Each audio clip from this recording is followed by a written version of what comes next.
In the year 2437, the Earth had become a place of interest for many alien civilizations, not because of power, not because of technology, but because of curiosity. Earth was known as a peaceful planet, full of life, wild, dangerous, and strange. Life. On a bright morning, a large spaceship appeared in Earth's sky, hidden from human eyes. It was a ship from planet Zarnok, one of the most powerful alien planets in the galaxy. This ship carried 5 alien students, part of an intergalactic science exchange program. These students were not ordinary beings. They were tall, armored, and born in a world where strength meant everything. Their leader was Zarnok, the strongest warrior among the students. He had trained in battle since childhood and had won over 100 survival missions on dangerous planets. Earth to him was a joke. This planet is weak, Zarnok said with a smirk as he looked around the green forest from the observation deck. Why do they send us to a zoo? The spaceship landed in the middle of the Amazon rainforest, near a human research base. The alien students wore armor suits that protected them from disease, heat, and even bullets. They laughed at the size of Earth animals. Frogs, snakes, insects, all were smaller than their fingers. A female alien student, Tira, pointed at a spider building a web between 2 tree branches. This is the danger Earth scientists warned about, she said, laughing. I can crush it with my toe. But one student, Lurik, was more curious than the others. He looked at the spider carefully. Sometimes the deadliest things are the ones we laugh at, he said, quietly. Night came. The forest was alive with sounds, crickets, frogs, owls, wind rustling through the trees. Inside the base, the alien students relaxed. They had nothing to fear. Their suits filtered the air, scanned their surroundings, and alerted them if anything got too close. Zarnok removed his helmet. I want to feel this planet's air, he said confidently. Let's see what this wild Earth feels like. His suit hissed open. He stretched and lay on the bed. Sometime after midnight, a small movement happened in the corner of the room. A tiny creature, only the size of a human thumb, crawled silently across the floor. It moved quickly, its 8 legs carrying it towards the warm body of the sleeping alien. It was a Phenutria spider, also called the Brazilian wandering spider, one of Earth's deadliest. Its venom didn't kill by size, it killed by precision. One bite, that's all it took. The spider climbed onto Zarnok's arm, his eyes opened slightly. He felt something. He lifted his hand and casually slapped. It. Crunch. Double quotes, just a bug, he whispered and closed his eyes again. But a minute later, something strange happened. Zarnok's body twitched. Then again, he sat up suddenly, breathing hard. His eyes went wide. What is this feeling? He gasped. The other students woke up, confused. Zarnok, what's happening? Tyra asked. But he couldn't speak. His muscles locked. His body shook. He fell to the floor, gasping for breath. In 27 seconds, the strongest warrior from Zarnok was dead. Silence filled the room. The suits. Emergency system activated. A red light blinked. The base's AI scanned Zarnok's body. Scan complete. Cause of death: neurotoxin. Source: arachnid species, Phenutria fera. Status: fatal. Time to death: 27 seconds. Tira dropped her helmet in shock. It was just a spider, she whispered. Lurik stared at the broken remains of the tiny creature on the floor. He didn't speak. His eyes were cold and wide with fear. A creature this small took down the best warrior in our class, he said slowly. Earth is not what we thought it was. Zarnok's body lay still on the cold metal floor of the research base. The blinking lights from the base's AI scanner reflected in the glass of his helmet. His fellow alien students stood around him, silent, confused, and afraid. No one moved for several seconds. The strongest among them, the one they believed couldn't be harmed by anything on Earth, had just died in less than half a minute. From a bite, Tira finally broke the silence. "This can't be real," she whispered. It was only a spider. Lurik slowly knelt beside Zarnak. He looked closely at his face. Eyes wide open, muscles stiff, no blood, no wounds. Just death, silent and quick. His hand hovered above the crushed spider remains on the floor. A drop of green venom still clung to one of its legs. Lurik pulled his hand back, suddenly feeling a strange fear he had never felt before. None of them had seen it coming. No alert, no threat warning from their suits, no danger signal from the base. Their technology had failed to detect something so simple, so small, yet so deadly. That made it worse. It wasn't just fear, it was confusion, disbelief. Something didn't make sense. Zarnak had fought beasts 10 times his size. He had survived planets filled with lava storms and acid rain. Yet this creature, this earth spider, had done what none of those planets could. The next few hours passed in chaos. The alien students sealed the room, called in a med drone, and sent a report to their command ship orbiting Earth. The reply was cold and short. "Do not engage. Observe. Earth species under biological protection agreement. Nitrogen monoxide interference." They were angry. They were scared. But most of all, they were helpless. Lurik couldn't sit still. He walked back and forth, eyes scanning every corner of the room. Every shadow seemed to move. Every tickle on his neck felt like a crawling leg. He had always been calm, even in combat, but now his mind was racing. If one spider could do this, how many more were out there? Tira tried to distract herself by reviewing Earth's database. She looked up the spider, Phenutria fera. A line in the article caught her eye. Its venom can cause intense pain, paralysis, and death. Even humans fear it. That one sentence hit her like a punch. If humans who had lived with these creatures for centuries still feared them, what chance did they have? Outside, the rainforest was waking up. The sun was rising, and with it, life returned to the jungle. Birds sang, leaves rustled, and unseen creatures crawled through the thick underbrush. But to the alien students, all sounds now felt like threats. Every chirp felt like a warning. Lurik had had enough. "We can't sit here doing nothing," he said, grabbing a scanner gun. "We need to find these spiders and destroy them." Tira shook her head. The command said no interference. "We're here to observe." He stared at her. "Zarnak is dead, Tira. Do you want to be next? Do you want to wait until something crawls into your bed too?" She didn't answer. That night, Lurik left the base alone, against protocol. His suit was armed with scanners and flame pods. He set traps around the area, using light and sound to draw creatures out. He burned spider webs, crushed any crawling insect he found, and sprayed the ground with acid. He felt powerful again, in control. But Earth didn't react the way he expected. As the fire spread in the nearby brush, more spiders appeared. Not just one, dozens, hundreds. They didn't attack him, but they moved, fast, quiet, watching. It was as if he had disturbed something ancient, something that did not like being challenged. Inside the base, the remaining students watched his movements. On the screen, the heat sensors picked up motion. But it wasn't only spiders.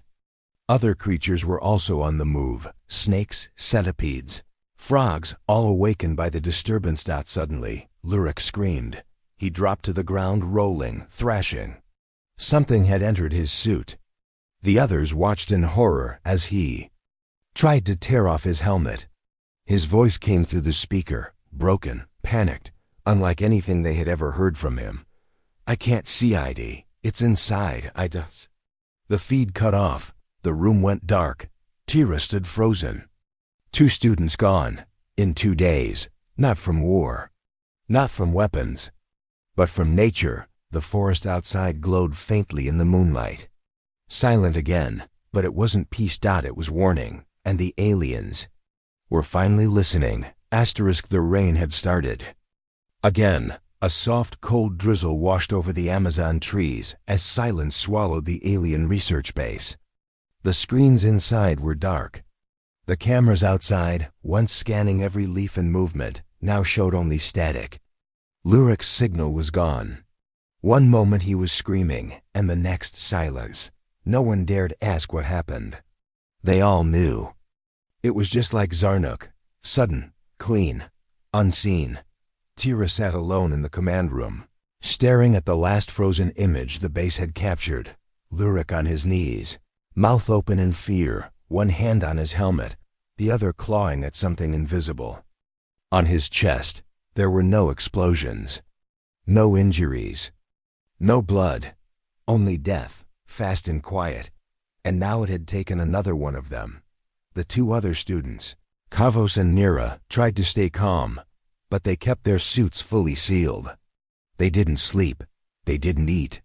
They stood in the corners of the room like statues, weapons ready, eyes twitching at every sound.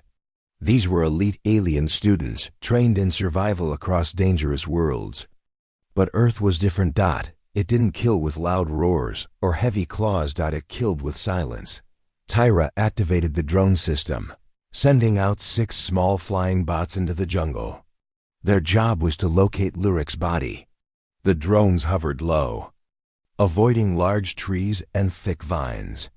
They scanned the ground, the trees, the air. They looked for heat signatures, motion, anything strange. But the forest gave them nothing. No sign of Lurik, only webbing. Thin, white strands of spider silk were wrapped around trees like decorations. But they weren't random. Tyra noticed something strange in the pattern. The webs weren't just spread out for hunting. They were forming shapes, circles, lines, spirals, symbols. She didn't say anything to the others. Not yet. Hours passed. Rain came and went. The jungle outside remained alive, but also too calm. The usual sounds were still there. Frogs croaking, birds calling, leaves moving. But under those sounds, something had changed. The balance of the forest had shifted, and Earth had noticed. Nira, tired of waiting, decided to lead a recovery mission. "I don't care what the council said," she told Tyra. "I won't leave my team behind." She stepped outside in full armor. Her boots were fitted with magnetic locks, her back equipped with a flame cannon. Her helmet showed heat trails, motion tracking, and toxin alerts. She felt ready. She wasn't. The jungle greeted her with soft winds and dripping water. She moved slowly, carefully, following the path Lurik had taken. Every step was recorded. Every shadow was watched. She found nothing. But the forest found her. A single spider, no larger than a human palm, dropped silently onto her suit from above. Her sensors went off finally. But too late. The spider didn't bite. It entered her backpack. When Nira turned around to head back, she felt nothing. But halfway to the base, her voice cut into the coms. "Tyra, something's wrong. I feel heavy." Then came the static. By the time Tyra and Kovos opened the airlock and ran out to search, Nira was lying 10 feet from the base entrance. Her eyes were wide open, her suit untouched. No injury. Gone. They dragged her inside. The scan confirmed it. Neurotoxin. Same species, same result. 3 students. 3 deaths. 1 spider. Tyra couldn't take it anymore. She stood in front of the internal comms and opened a direct channel to the orbiting ship.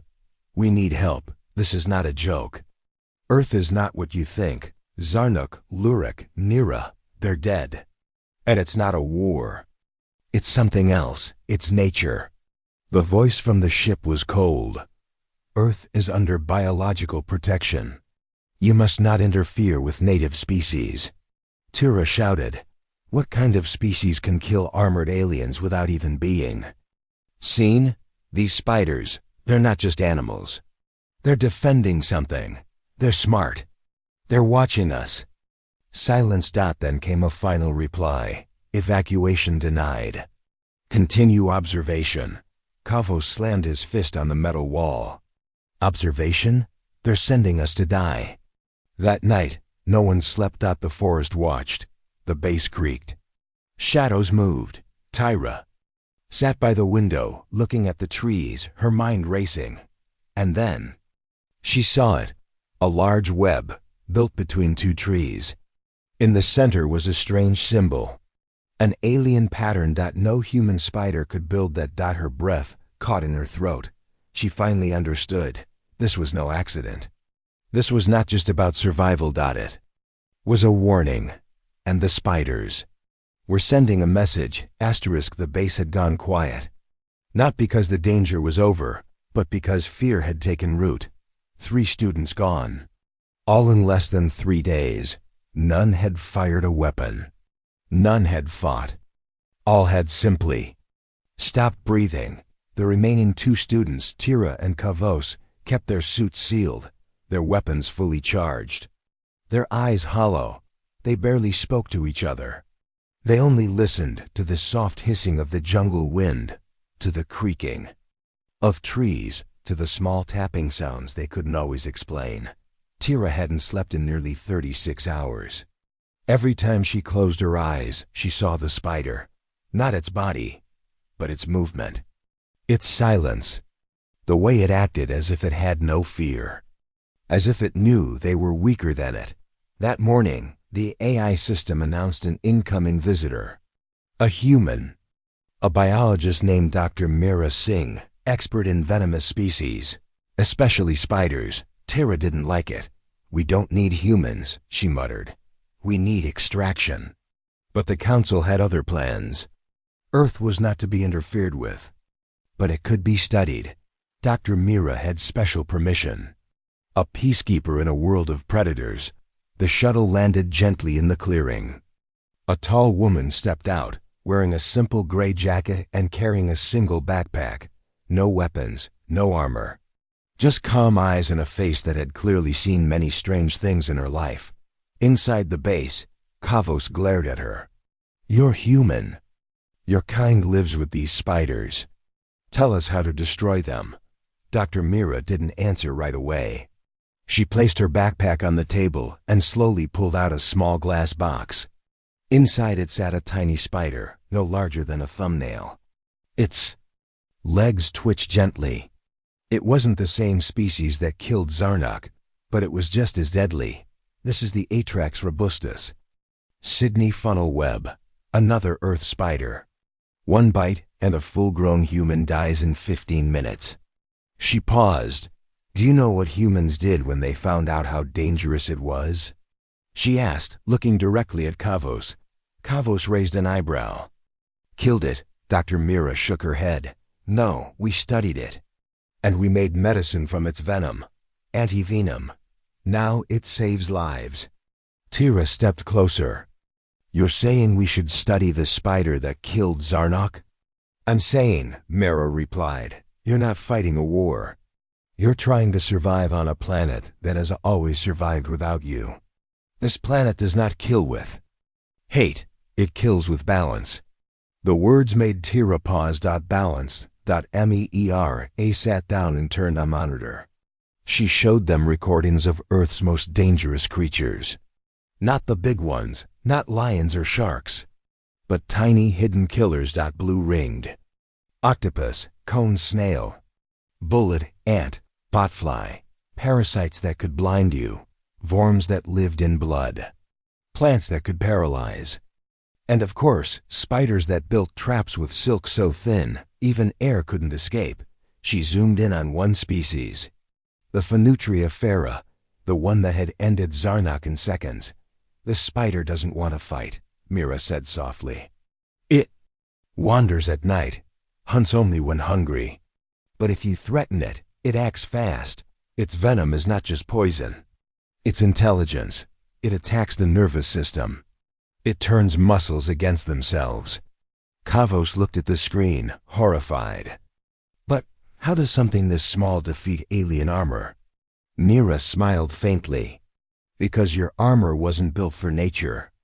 It was built for war. And Earth isn't at war. Tira stood in silence.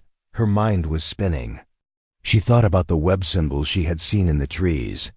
Could these spiders be more than just instinctive hunters? Could they be reacting to the disturbance caused by their arrival? The fires, the traps, the violence? She opened the drone footage again. This time, she looked at it with new eyes. The web shapes weren't random. They were repeated, marked between trees in the same pattern, again and again. Not decorations. Not hunting tools. Messages. Tira leaned closer to the screen. The spider wasn't just killing. It was warning. Kavos refused to believe it. You're saying spiders are intelligent? Dr. Mira responded carefully.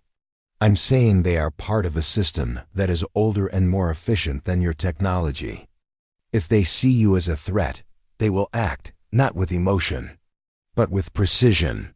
For the first time since they landed on Earth, Tira felt something heavier than fear. Respect. That night, she walked to the edge of the forest, alone, no weapon in hand. She removed her helmet and placed it on the ground.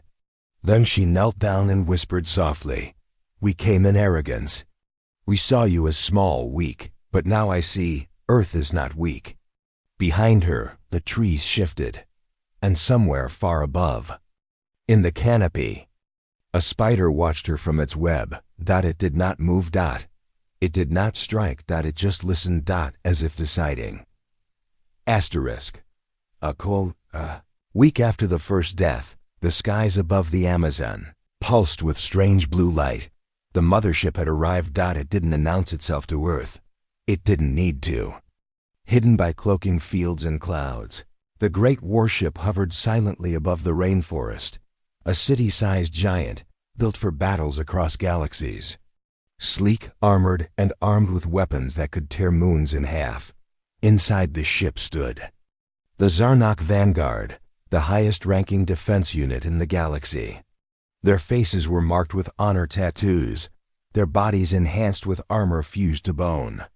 These were the elite, the kind of soldiers who had ended rebellions on 5 planets and faced plasma beasts on the edge of black holes. And now they had been sent.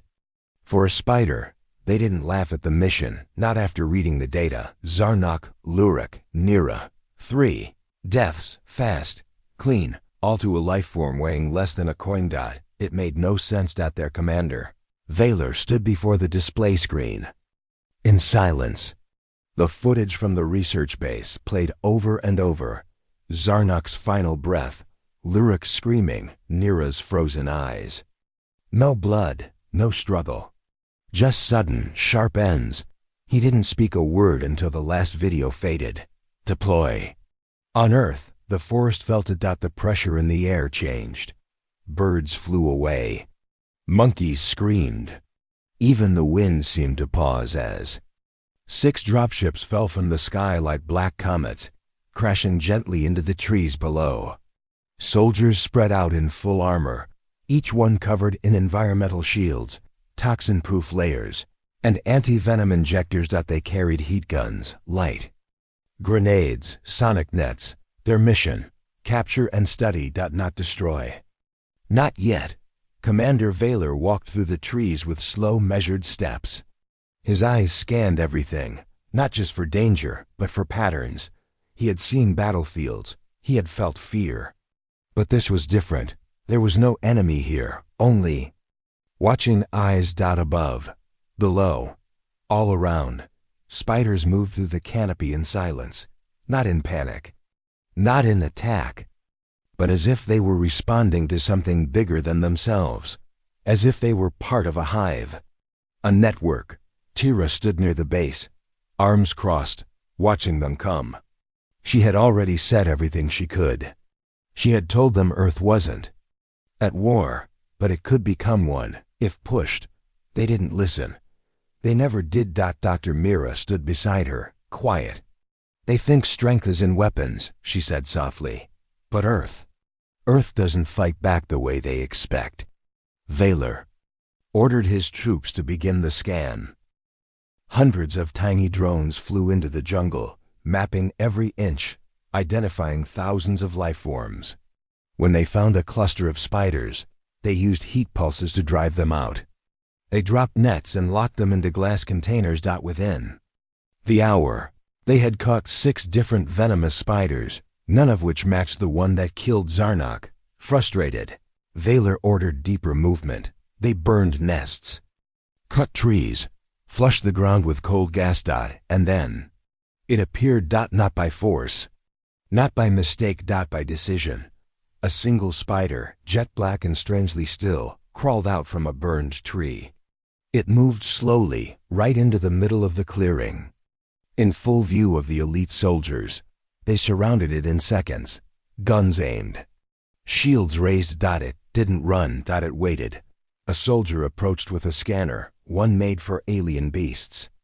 The moment he reached out, the spider leapt. Not at his body. At his weapon. It on the scanner, sunk its fangs in, and destroyed the device with a burst of smoke and sparks. The soldier screamed and fell, not from a bite, but from shock. The spider crawled off calmly and returned to the center of the circle. It was a message. Vaylor gave the order. Do not kill it. He walked forward and knelt down. You understand us, don't you? He whispered. The spider twitched one leg. And then, before anyone could react, it ran back into the trees. Fast. Too fast for anything natural. Tyra's voice echoed through their coms. You've made a mistake. The soldiers regrouped. They checked vitals. The scanner was destroyed, not just physically, but electronically, melted, as if the spider's venom carried more than chemicals, something smarter. At night, the forest changed again. Every tree near the base was covered in webs, not random lines. Symbols. Geometric shapes, circles, hexagons, like language. Kavo stared out the window and whispered, They're not just creatures. They're communicating. The base AI began glitching. Lights flickered. Cameras failed. The air felt thick, like the planet itself was pushing back. Dr. Mira turned to Tyra. We thought you were studying Earth, she said. But now, Earth is studying you. Above the clouds, the mothership detected strange data, silent radio pulses, bouncing between trees, carried by wind. No source, no code. Unreadable. It had never happened before. One spider had brought the most feared warriors in the galaxy to a halt. And it hadn't even bitten them. Not yet. For the first time in its long history, the Zarnok mothership recorded a mission log with a single word, unresolved. And yet, down in the rainforest, something far more important was happening. A shift, a realization that the soldiers stopped sleeping. Not out of duty, out of fear. Even with their suits sealed, even with antitoxin filters and motion sensors, they knew they were never alone. Every few hours, someone would hear the faint scratch of legs on metal, or find a trail of web across the monitor that hadn't been there a moment ago. The spiders weren't attacking anymore. They were learning, and they were surrounding, inside the research base. Tyra stood at the observation window, staring into the dense jungle. The web patterns had grown more complex. What once looked like random lines were now mathematical. Spirals within spirals. Symbols repeating in exact distances, with sharp angles and mirrored curves. Not nature, not instinct. Design. Beside her, Dr. Mira placed a hand on the glass. You still think strength is about weapons? She asked, voice soft. Your kind fights with force, but humans, we survived by becoming something else. Kavos, standing nearby, shook his head.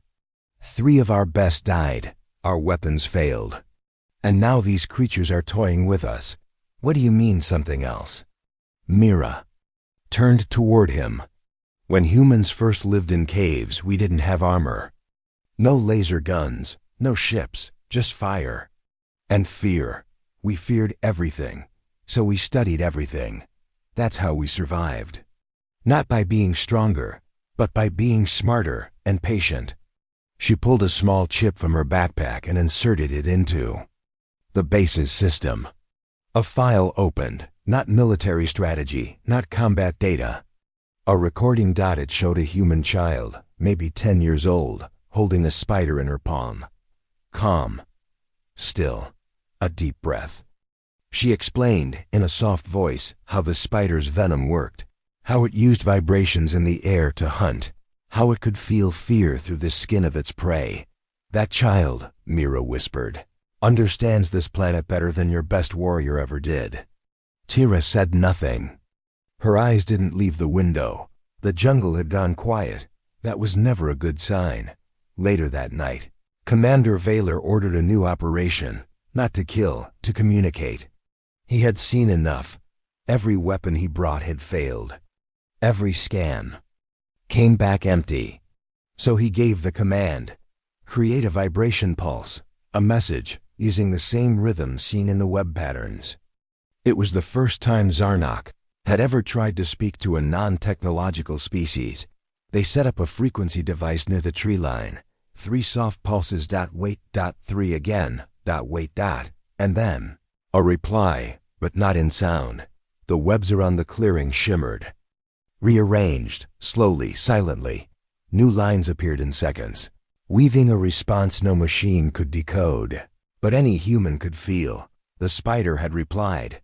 Vaylor stood still, heart pounding. What is it saying? Dr. Mira stared at the pattern, then stepped forward and drew in the dirt beside it.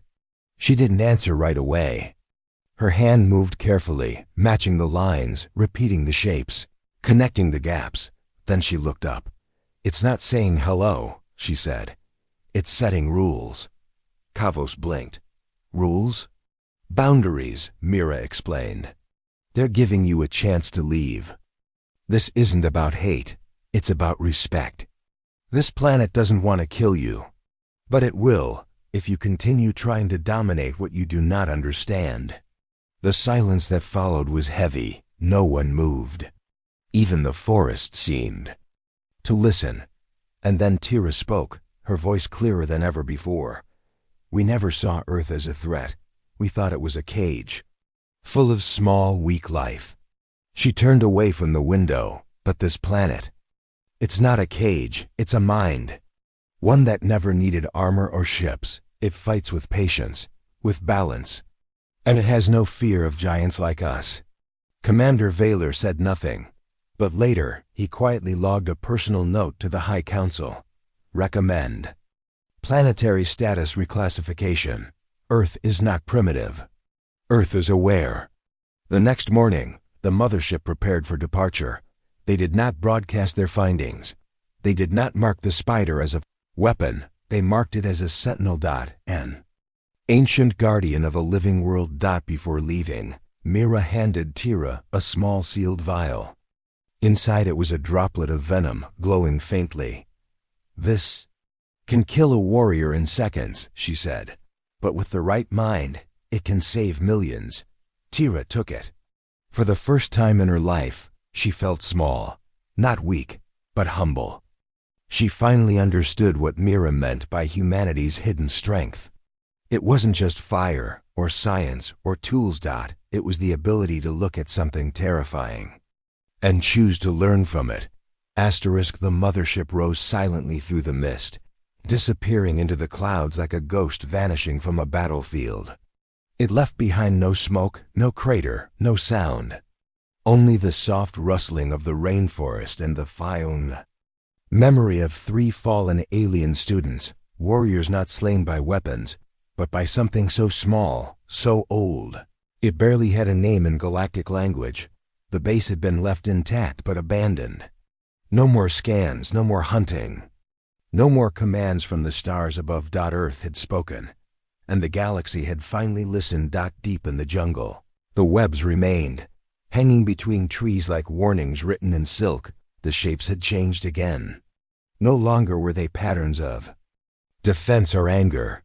Now they were slower, more delicate, as if the spiders were not just watching anymore, but writing history. Tira stood where it all began, on the edge of the forest, helmet in her hands, the smell of wet leaves all around her. The vial of venom Dr. Mira had given her sat tucked inside her suit pocket, a reminder, a symbol. One drop of Earth's truth. She looked up at the canopy, at the tall green towers of life that had outlived empires, storms, and stars. It humbled her. This world, so loud with life, so silent with death, was not made for conquest. It was made for those who listened. Dr. Mira was gone now, taken back by her own people. But her words stayed behind, echoing in Tyra's thoughts like a heartbeat. Fear is not weakness. It is awareness. Back in orbit, the High Council gathered. Dozens of alien leaders, scholars, and tacticians reviewed the files sent by Commander Valor. They watched the footage, the deaths, the symbols, the reply webs, the failed scans, the silence that followed every encounter. And then they looked at the classification request. Planet, Earth status, reclassified category, Class Red. Threat type, Biological Intelligence Directive. No direct interaction without advanced xenobiological clearance. Note: do not underestimate simplicity. It shook the Council more than any war report had in a century. This was not a warning about warships or lasers or military strength. This was a planet where the soil remembered, where the air carried quiet threats, where even a spider could teach the galaxy a lesson in mortality. A planet that demanded respect, not because of what it had built, but because of what it had survived. Galactic academies quickly updated their maps. Where once Earth was marked as Observation Zone, Primitive Life Forms, it now carried a new label, short but terrifying, Zarnak's Bane. Across distant colonies, soldiers whispered the name like myth. Children heard stories of how a spider, no bigger than a soldier's hand, brought an elite alien force to its knees. And somewhere, in hidden corners of the galaxy, scientists began studying venom, not to destroy Earth, but to understand it, to learn what it meant to live on a planet where intelligence came not from machines, but from balance, from instinct, from evolution that didn't build cities, but instead shaped weapons from nature itself. On Earth, the rainforest carried on. It didn't celebrate. It didn't mourn. It simply lived. In one quiet clearing, a single spider built its web again, moving slowly, weaving with care. No fear, no hurry. It had defended its world without ever knowing it had faced a galactic enemy, because to the spider, it was never a war. It was just survival. And that, in the end, was the lesson. Strength is not always loud. Wisdom does not always wear armor, and fear, when understood, becomes the greatest teacher. Tira turned one last time before boarding the silent shuttle that would take her away from Earth. She looked back at the trees, at the web that shimmered gently in the morning light. She didn't speak. She only nodded, a quiet gesture of respect. And somewhere in the shadows, 100 tiny eyes blinked back. Watching, remembering, waiting, not to strike, but to remind that even the smallest life on Earth can leave the strongest in the galaxy trembling.